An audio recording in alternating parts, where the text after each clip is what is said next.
Hello বন্ধুরা, সবাই কেমন আছো? আশা করি সবাই ভালো আছো। আজকেও নিয়ে এলাম তোমাদের জন্য নতুন একটি ভিডিও। আজকের ভিডিওতে দেখাবো তোমাদেরকে কিভাবে একটি টিয়া পাখি অনেকটি জীব জানোয়ারের মতো শব্দ করতে পারে এবং আওয়াজ করতে পারে। কথা না বাড়িয়ে আসো দেখে নেই কিভাবে একটি টিয়া পাখি অনেকটি জীব জানোয়ারের আওয়াজ করতে পারে। তো শুরু করছি ভিডিওটি। Do a red wolf? How about an owl? The pretty songbirds? How about a rooster? Can you do a horse? Good. Can you fall down? Did that hurt? Can you do a cat? How about a dog? Can you bark?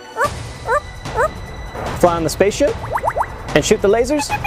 Can you do water? তো বন্ধুরা, শুনতে পারলে কিরকম লাগলো কমেন্টে নিশ্চয়ই বলে যাবে।